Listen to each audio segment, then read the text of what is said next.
नमस्कार परीक्षार्थी मित्रांनो. आज सगळ्यांना मी हे सांगू इच्छितो, की राज्यघटनाविषयी खूप लोकांची अशी मागणी होती, की राज्यघटना जी इंडियन पॉलिटी आहे, इंडियन कॉन्स्टिट्यूशन आहे, या संदर्भात आपल्याला परीक्षेच्या दृष्टिकोनातून काय वाचणं गरजेचं आहे? त्याची वैशिष्ट्ये काय आहे? कोणते कलम लक्षात ठेवायचे? मी पूर्ण डिटेल अभ्यासाची पूर्ण एक्सप्लेन करण्याच्या आधी म्हणजे विषय एक्सप्लेन करण्याच्या आधी तुम्हाला राज्यघटना काय आहे? त्याच्यावर घटक कोणते वाचायचे आणि परीक्षेला फोकस कोणती पण परीक्षा असो तुमची राज्यघटना एम-पी-एस-सीची असो, आय-बी-पी-एस पॅटर्न, टी-सी-एस पॅटर्न कोणत्या घटकावर जास्त विचारतात? कारण की राज्यघटना पूर्ण खूप मोठी आहे. प्रत्येक कलम त्याच्या अंतर्गत पोटकलम हे सर्व करायचे आहेत का? काय करायचं त्याच्यामध्ये महत्त्वाचे काय? एवढे सगळे कलम 400 कलम वाचायचे का? आणि त्याच्या अंतर्गत आपल्याला काय मग वयाची पात्रता प्रत्येकाची वाचायची का? या सर्व गोष्टी आज आपण थोडक्यात सांगणार आहोत. बघा, ठीक आहे. पहिली गोष्ट राज्यघटना. राज्यघटना हे बघा, या परीक्षेमध्ये जर राज्यघटना म्हणजे इंडियन कॉन्स्टिट्यूशन, इंडियन पॉलिटी याच्यामध्ये सगळ्यात जास्त जर परीक्षेला तुमची कोणती पण परीक्षा असो, जी-एसमध्ये सर्वात जास्त मार्क्स देणारा जो घटक असेल, विषय असेल, तर तो राज्यघटना आहे.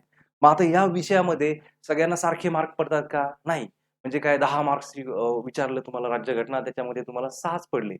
मग ते तुम्ही खुश होण्याचं काही कारण नाही. काहींना 8 पडले. राज्यघटना असा विषय आहे, तो खूप हार्ड पण आहे. हार्ड लेव्हलचे क्वेश्चन पण आहेत त्याच्यात विचारू शकतात. पण जर व्यवस्थित राज्यघटना समजून घेतली, एक तर पहिली गोष्ट इंटरेस्टिंग आहे. या सर्व गोष्टी तुम्हाला दैनंदिन जीवनात फेस कराव्या लागतात.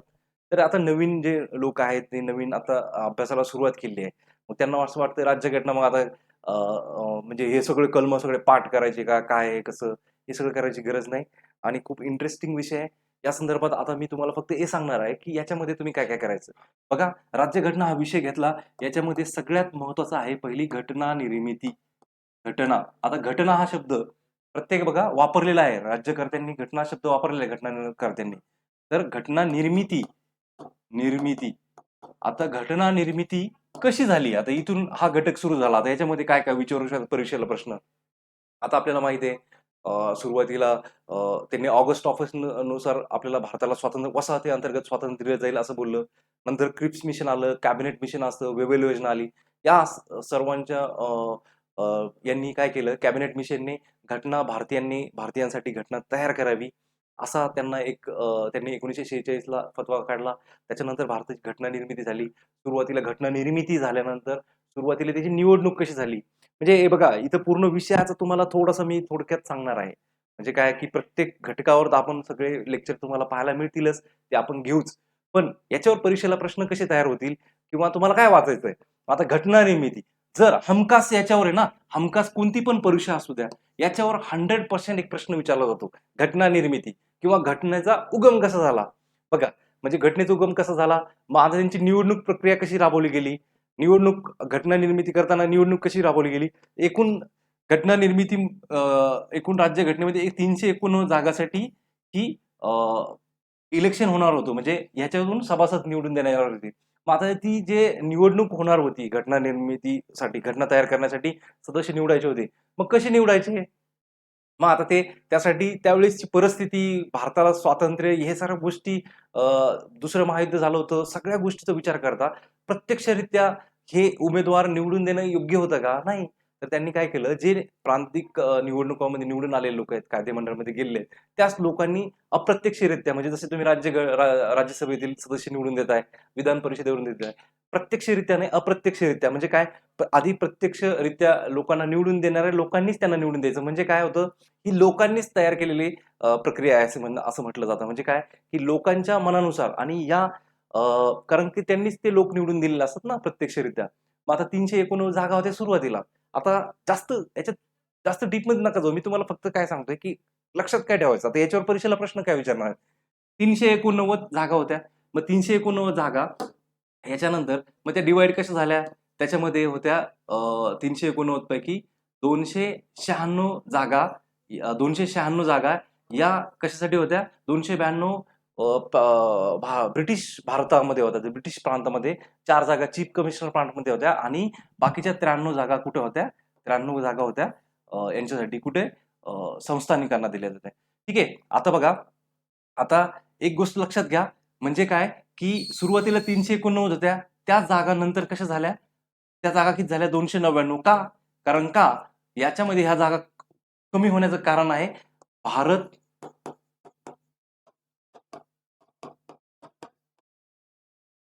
कायदा.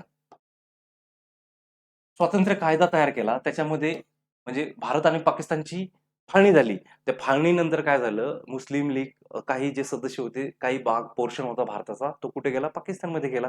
त्याच्यानंतर काय झालं, ती सदस्य संख्या कमी झाली. ही आकडेवारी लक्षात ठेवा. मग आता पहिली सभा, मग आपल्याला माहिती आहे 9 डिसेंबर 1946 ला ही घटनेची, राज्यघटनेची पहिली सभा झाली.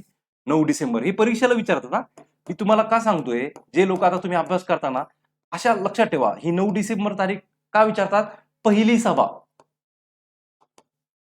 पहिली सभा. आता या पहिल्या सभेचे अध्यक्ष कोण होते, अध्यक्ष होते सच्चिदानंद सिन्हा. आता बघा, दुसऱ्या वेळेस 11 डिसेंबरला अध्यक्ष कोण झाले, राजेंद्र प्रसाद. ठीक आहे. आता अभ्यास करण्यासाठी या गोष्टी तुम्हाला माहित असणं गरजेचं आहे. बघा इकडे लक्षात द्या, 11 डिसेंबरला हे सदस्यांनी बहुमताने निवडून दिले, यांना डॉक्टर राजेंद्र प्रसाद हे अध्यक्ष बनले. कशाचे, संविधान सभेचे.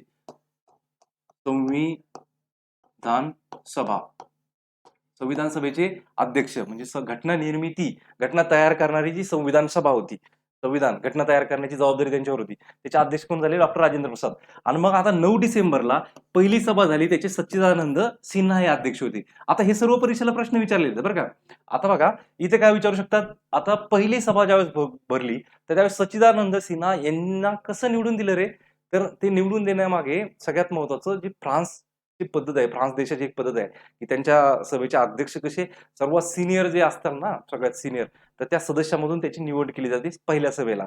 मग तशी पद्धत वापरून त्यांचं अनुकरण करून आपण सच्चिदानंद सिन्हा हे सर्वात ज्येष्ठ सदस्य होते, एकूण या सर्व सदस्यामधून त्यांना त्या अध्यक्षपदावर नेमले. ठीक आहे. आता हे तुम्हाला काय सांगितलं, ही घटना निर्मिती. आता घटना निर्मितीवर अशा प्रकारचे प्रश्न तयार होतात. मग आपल्याला माहिती आहे अजून एक प्रश्न आहे, हे सगळ्यात महत्वाचं आहे की या घटकावर तुम्ही जास्त फोकस करायचा. आता बघा 13 डिसेंबर ही एक तारीख आहे. 9 डिसेंबर, 11 डिसेंबर आणि 13 डिसेंबर. आताच रिसेंटली एक परीक्षा झाली, आता मला असं वाटतं मुख्य 17 डिसेंबरला, त्याच्यावर प्रश्न विचारलेला आहे. 13 डिसेंबरला उद्दिष्टांचा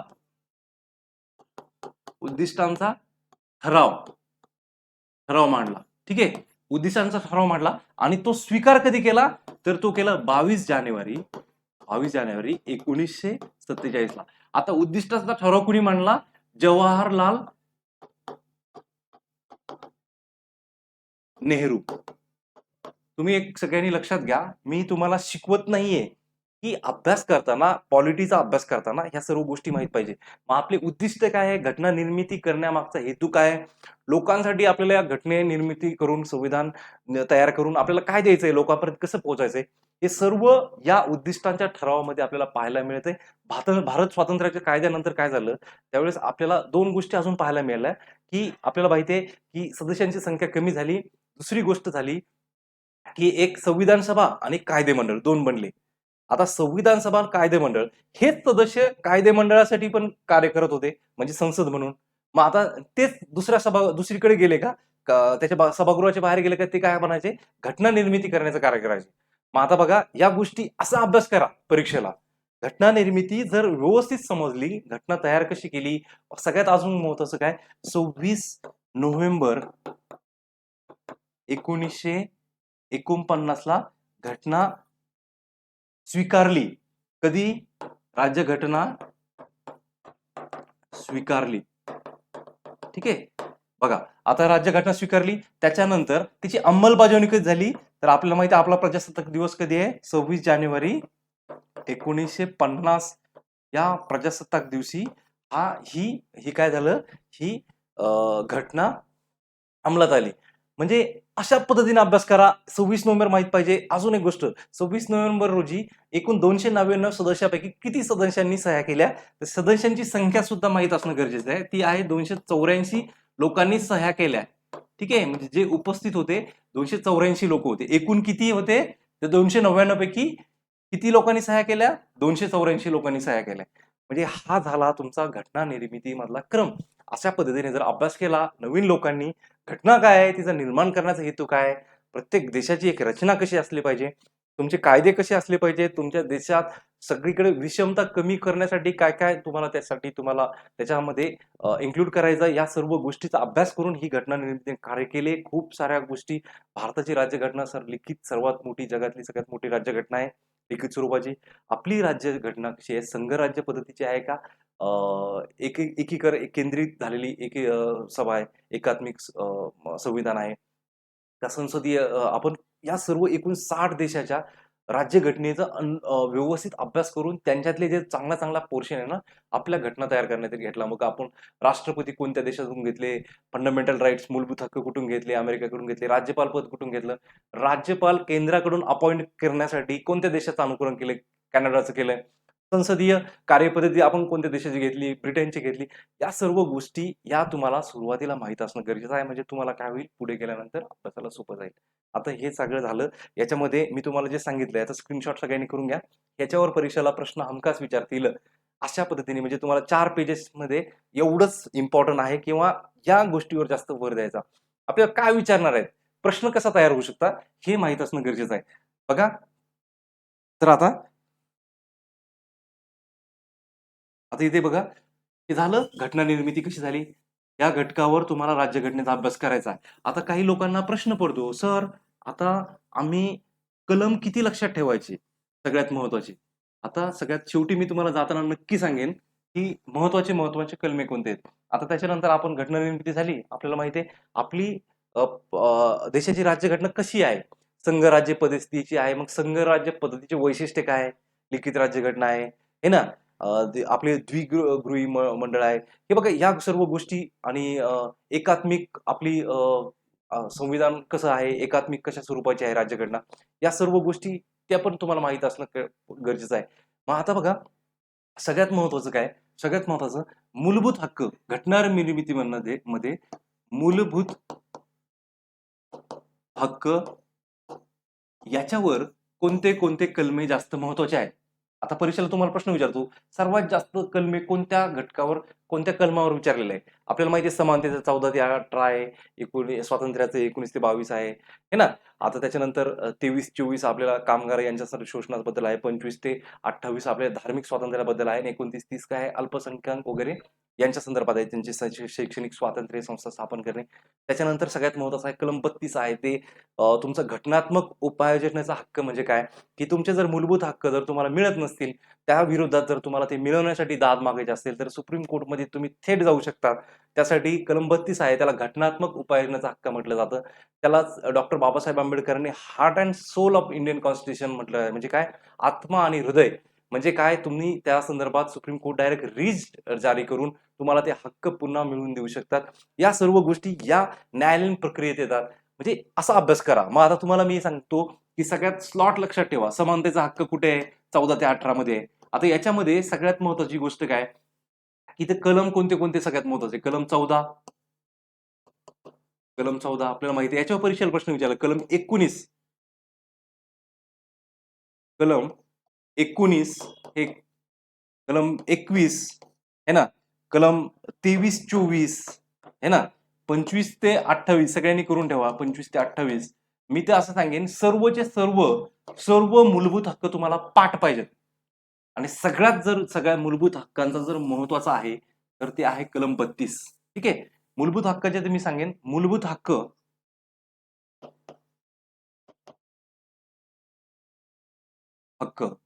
त्याच्यानंतर आहे मार्गदर्शक तत्वे.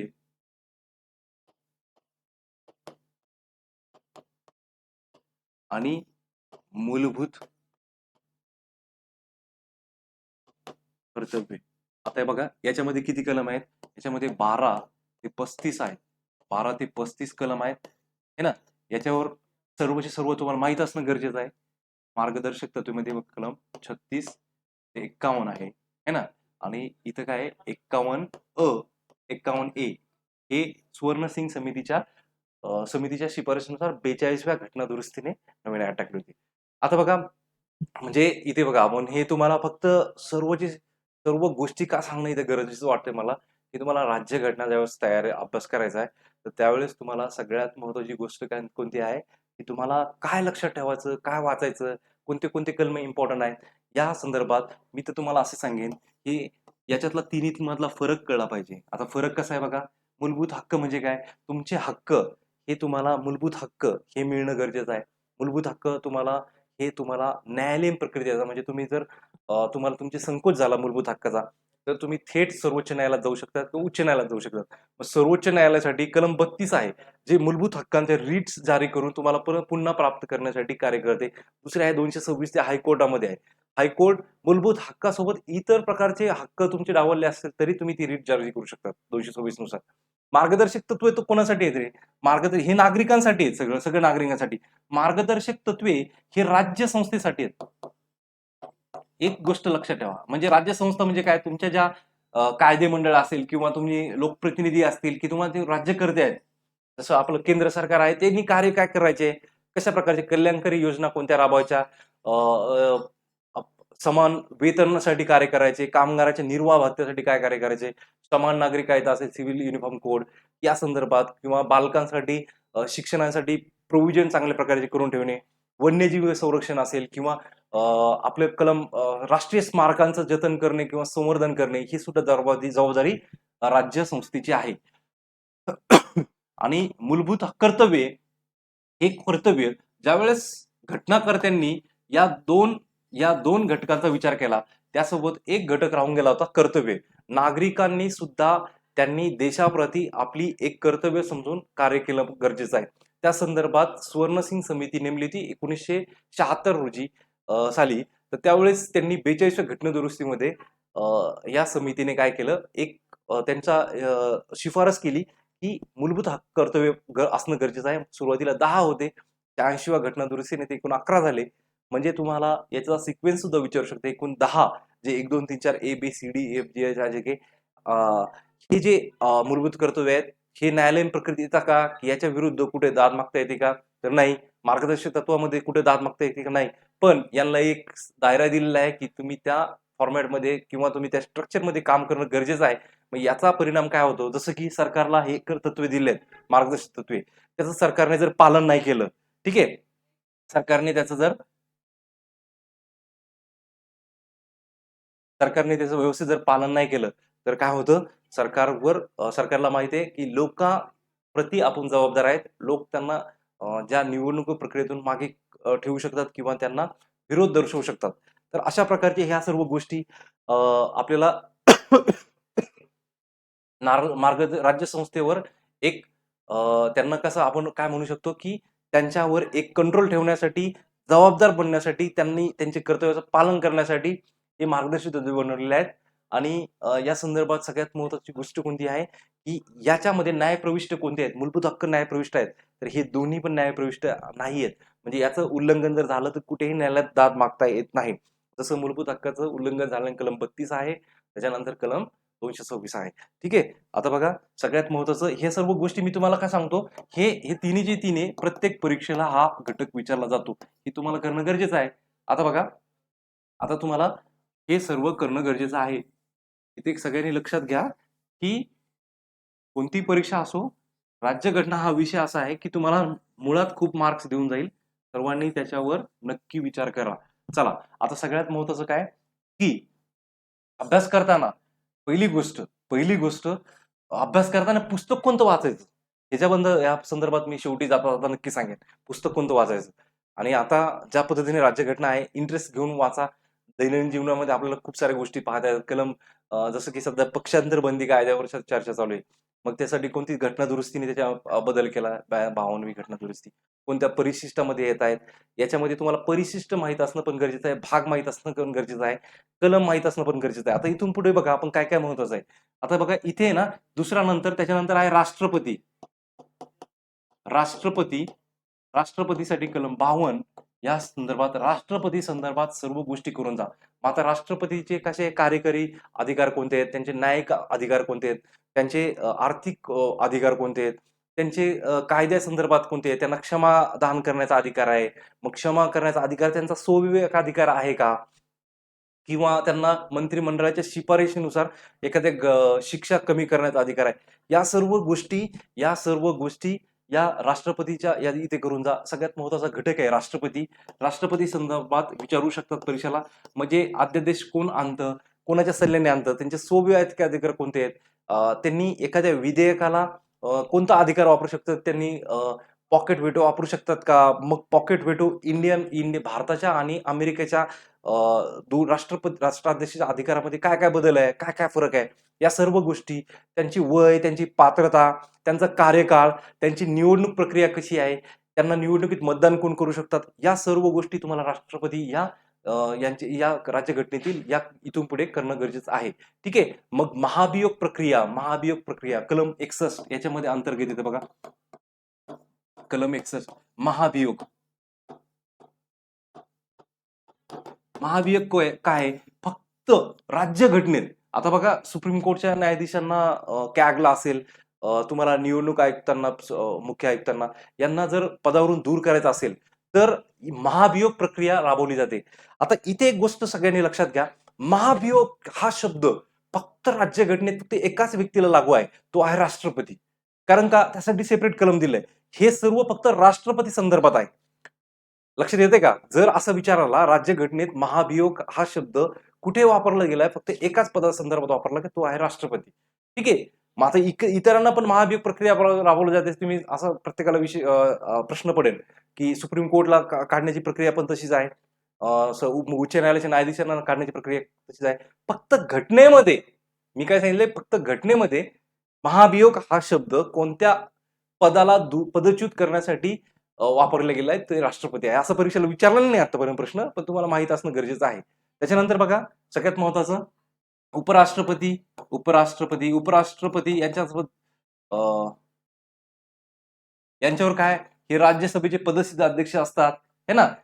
त्याच्यासोबत काय असतं, त्यांची निवडणूक प्रक्रिया कशी आहे, त्यांना पदावरून दूर काढण्यासाठी काय महाभियोग आहे का, या सर्व गोष्टी वाचण्याच्या गरजेचं आहे. हे सगळं परीक्षेला दृष्टिकोनातून महत्वाचं आहे.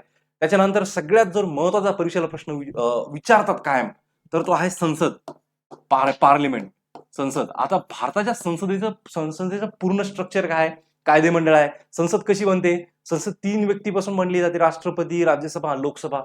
मग आता म्हणजे यांच्यामध्ये काय, कायदेमंडळ काय आहे, कार्यकारी मंडळ काय आहे ना. आता ह्या सर्व गोष्टी करून जा. मग त्याच्यामध्ये तुमची मंत्रिमंडळ कोणत्या कलमा अंतर्गत येतं, मंत्रिमंडळ, पंतप्रधान यांचा पात्रता काय आहे, किंवा यांचे अधिकार, कॅबिनेट काय आहे, या सर्व संसदीय कोणत्या कोणत्या समित्या आहेत, त्याच्यामध्ये स्थायी समित्या कोणत्या आहेत. मग आता बघा, या सर्व गोष्टी तुम्हाला करणं गरजेचं आहे. संसदमध्ये बघा, हे पण सुद्धा येतात काय, ऍडव्होकेट जनरल, हे सुद्धा त्याच्यामध्ये येतात. आता या सर्व गोष्टी तुम्ही संसदेमध्ये करणं गरजेचं आहे. संसद सोपा आहे, त्यासाठी मध्ये वेगळं काय करायची गरज नाही. आता सगळ्यात पुढचं काय, संसद झाल्यानंतर सगळ्यात महत्वाचं इथे बघा, राष्ट्रपतीचा अजून एक अधिकार मी तुम्हाला सांगतो, तो संसदेच्या अंतर्गत येतो. राष्ट्रपती संयुक्त बैठक काय आहे, 108 कलम काय आहे, ऑर्डिनन्स काय आहे. ऑर्डिनन्स म्हणजे काय, की तुम्ही एखादा वटहुकूम काढला, म्हणजे कायदा, ज्यावेळेस संसदेचं कोणी विराम अवस्थेत असेल, म्हणजे कोणतंही एक सभागृह चालू नसेल, तर त्या अंतर्गत एक सभागृह चालू नसताना एखादा जर विधेयक पास करायचं असेल, कायदा आणायचा असेल, जसं RRB आहे, रिजनल रुरल बँक आहेत, त्यांचा ऑर्डिनन्स पास करून ते कायदा आणला गेला. म्हणजे काय, एखादं सभागृह जरी हजर नसेल त्या संदर्भात मग ती वटहुकूम काढायचा. मग वटहुकूम काढण्याचा राष्ट्रपतीला स्वतःचा स्वविवेक अधिकार आहे, की ते दुसऱ्यांच्या सल्ल्यानुसार, म्हणजे काय, मंत्रिमंडळाच्या सल्ल्यानुसार करतात, हे सुद्धा माहित असणं गरजेचं आहे. ओके. तर अशा पद्धतीने अभ्यास करताना या सर्व गोष्टी करा, हे ना. आता त्याच्यानंतर काय, आता इथून पुढे झालं, हे संसद झालं. संसद काय झालं, विधिमंडळ, राज्य विधिमंडळ आहे बघा. त्याच्यामध्ये विधानसभा बघा. विधानसभा बघितल्यानंतर विधान परिषद काय, विधान परिषद ही कंपल्शन आहे का, मग त्यासाठी विधान परिषद स्थापन करण्यासाठी काय प्रक्रिया आहे, मग त्यांचा अधिकार कोणाला आहे, केंद्राला आहे का राज्याला आहे, मग शिफारस राज्यांनी करणं गरजेचं काय आहे का, केंद्रावर ते बंधनकारक आहे का, या सर्व गोष्टी तुम्हाला विधानमंडळामध्ये अभ्यास करणं गरजेचं आहे. त्याच्यामध्ये विधानसभेची आपल्याला माहिती आहे पात्रता, सदस्यांची पात्रता काय असणार आहे, त्यांच्या मंत्रिमंडळाचा सल्ला, इथे सगळ्यात आधी एक गोष्ट नमूद करायची राहिली, विधिमंडळाच्या आधी सगळ्यात महत्वाचा जो घटक राष्ट्रपती उपराष्ट्रपतीनंतर जर परीक्षेला हमखास विचारतात तर ते आहेत राज्यपाल. आता राज्यपाल राज्यपाल अपॉइंट कोण करतं? केंद्र सरकार करतं. केंद्र सरकारच्या शिफारशीनुसार मंत्रिमंडळाच्या शिफारशीनुसार राष्ट्रपती करतात. मग राष्ट्रपती राज्यपाल हे केंद्राचा एक हस्तक म्हणून काम करतात. मग ही प्रक्रिया आपण कोणत्या देशाकडून घेतली आहे? कॅनडाकडून घेतलेली आहे. कॅनडा पद्धतीने अनुकरण केलं. अमेरिकेचे राज्यपालचे अधिकार वेगळे आहेत, कॅनडाचे वेगळे आहेत आणि इंडियाचे वेगळे आहेत. कॅनडाचं अनुकरण करून इंडियाने घेतलेले आहेत राज्यपाल. मग आता या राज्यपालचा रोल काय आहे? या राज्यपालाचा रोल काय आहे? हे यांच्या काढण्याची प्रक्रिया काय आहे? राज्य सरकारला त्याचा अधिकार आहे का? मग हे राज्य विधिमंडळावर नियंत्रण ठेवण्यासाठी केंद्राचा हस्तक म्हणून कार्य करतात का? यांचे अधिकार काय आहेत? हे एखाद्या विधेयकाला मंजुरी देण्यासाठी ते त्यांचा व्हेटो वापरू शकतात का? किंवा ते त्यांचे व्हेटो केंद्राच्या राष्ट्रपती आणि राज्यपाल याच्यामध्ये काय फरक आहे? या सर्व घटकाचा तुम्ही अभ्यास करणं राज्यघटनेमध्ये गरजेचं आहे. त्याच्यानंतर कलम लक्षात ठेवा, त्यांची पात्रता लक्षात ठेवा. मग त्यांचा कार्यकाळ घटनेमध्ये दिलाय का? त्यांची त्यांना राज्यपाल अशासाठी वेगळा क्रायटेरिया किंवा त्याची पात्रतासाठी राज्यघटनेत असं काही नमूद केलेलं आहे का? ते राज्याचा नागरिक असणं गरजेचं आहे. असं काही दिलेलं नाही. तो कोणत्या पदावर नंतर राहू शकतो का? आधी कोणत्या पदावर असणं गरजेचं आहे? हे सर्व राज्यपाल या संदर्भात घटनेत नाही पाहायला मिळालं. हे केंद्र सरकार अपॉइंट करतात. त्यांचा कार्यकाळ पण नसतो. जसं की केंद्राचं सरकार असतं. केंद्र सरकारच्या मंत्रिमंडळाच्या मर्जीनुसार हा कार्य करतो. तसं पाहिलं तर राष्ट्रपतीच्या मर्जीनुसार असतं, पण राष्ट्रपती हे मंत्रिमंडळाच्या मर्जीनुसार त्यांना ठेवत असतात. मग आता बघा, याच्यानंतर अजून काय आहे? हे सगळं विधिमंडळ हे सगळं पाहिलं आपण. त्याच्यानंतर सगळ्यात महत्वाचं केंद्र राज्य संबंध आहेत. केंद्र राज्य संबंधात मग आर्थिक असेल, तुमचे राजकीय संबंध असतील, या संदर्भात अभ्यास करणं गरजेचं आहे. तुम्हाला वित्त आयोग असणं माहीत असणं गरजेचं आहे. 280 कलम आहे. या सर्व गोष्टी 280 कलम काय? मग केंद्रात जो आपले कर तर जी आर्थिक उत्पन्न हे असतं, विभागणी कशी करायची राज्यांना, त्याचं उत्पन्न कसं डिस्ट्रीब्यूट करायचं या संदर्भात हे आयोग, हे वित्त आयोग, फायनान्स कमिशन त्यासाठी प्रत्येक 5 वर्षासाठी हे राज्याला विभागणी करून द्यायचं. प्रत्येक आतापर्यंत किती झाले? 15 आयोग झाले, है ना? Latest NK. सिंग हा जे कमिशन आहे ते त्यांचे सध्याला वित्त आयोगाचे अध्यक्ष आहेत. मग कोणत्या वर्षासाठी त्यांनी किती करेतर आणि कर याच्यातून किती हिस्सा देणं गरजेचं आहे केंद्र सरकारच्या इन्कमनुसार, हे सर्व गोष्टी अभ्यास करणं गरजेचं आहे. त्याच्यामुळे नदी जल वाहत असतील, है ना? किंवा रिव्हर डिस्प्यूट तुमचं ट्रिब्युनल स्थापन करणे, है ना? त्यांना आंतरराज्य परिषद या काय आहेत? आंतरराज्य परिषद स्थापन करण्यासाठी कोणती समितीने शिफारस केली होती पहिले? तर कोणत्या समितीने त्याच्यानंतर कधी स्थापन झाली? अध्यक्ष कोण असतात? याचा अभ्यास करणं गरजेचं आहे. सगळ्यात महत्वाचं काय? कलम हे बघा, इथे गोष्ट कोणती आहे? सगळ्यात महत्वाचं तुमची एमपीएससी तयारी करतात 315 कलम आहे. 315 कलमनुसार तुम्हाला राज्य लोकसेवा आयोग, यूपीएससी, केंद्रीय लोकसेवा आयोग, मग केंद्रीय लोकसेवा आयोगाचा क्रायटेरिया काय आहे? या सर्व गोष्टी इथे बघा. आपण आज याच्यात फॉर्मली एक डिस्कशन करत आहोत. कमी वेळात तुम्हाला फक्त अभ्यास करण्याची एक दिशा मिळण्यासाठी आपण प्रत्येक घटकावर नक्की त्याचं लेक्चर घेऊच. पण हे तुम्हाला माहीत असणं गरजेचं आहे.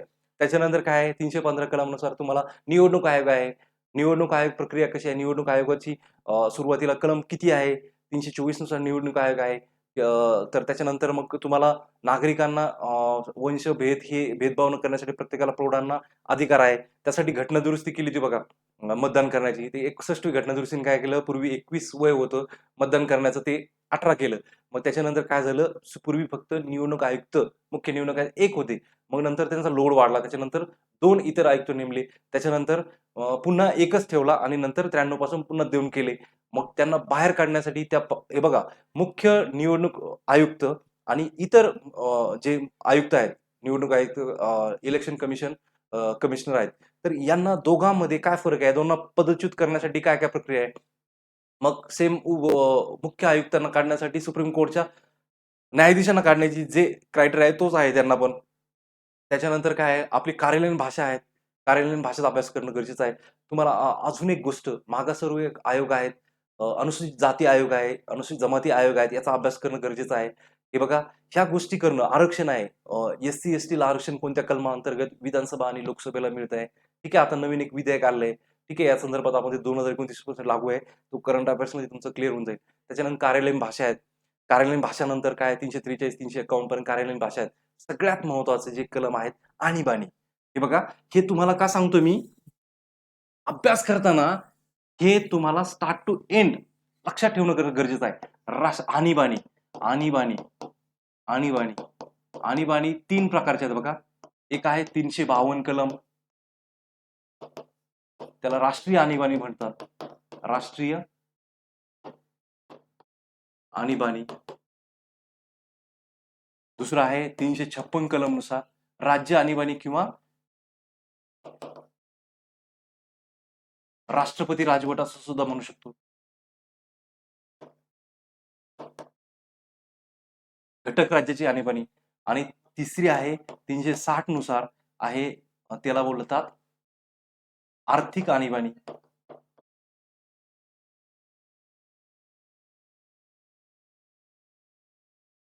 है ना. आता बघा, आता 360 कलम आतापर्यंत लागू केलेलं नाही. तर या संदर्भात आता ह्या आणीबाणी कोणत्या कोणत्या आणीबाणी आहेत, याचे परिणाम काय आहेत, या सर्व गोष्टी तुम्हाला, ही आणीबाणी कोण जाहीर करतं, त्याच्यामध्ये राष्ट्रपतीचा कोण रोल कसा आहे, मग राष्ट्रपतीच्या मर्जीनुसार आहे का, 42वी घटनादुरुस्ती 44वी घटनादुरुस्ती दोन्हीमध्ये खूप साऱ्या तरतुदी केल्या. या सर्व गोष्टी 42 मध्ये कोणतं सरकार होतं, घटनादुरुस्ती असतं कोणी केली, इंदिरा गांधी सरकारने केली. 44वी घटनादुरुस्ती मोरारजी देसाई पंतप्रधान असताना, चरण सिंग असताना पंतप्रधान असताना, जनता सरकार आल्यानंतर त्यांनी खूप सारे बदल केले. याच्यामध्ये आता पण राष्ट्रीय आणीबाणी किती वेळेस जाहीर करण्यात आली? 3 वेळेस जाहीर करण्यात आली. मग ते साल लक्षात ठेवणं गरजेचं आहे. यासाठी ती हटवण्यासाठी काय प्रक्रिया आहे? ती लागू करण्यासाठी काय प्रक्रिया आहे? किंवा त्याचा कालावधी वाढवण्यासाठी काय प्रक्रिया आहे? या सर्व गोष्टीचा अभ्यास तुम्ही करणं गरजेचं आहे.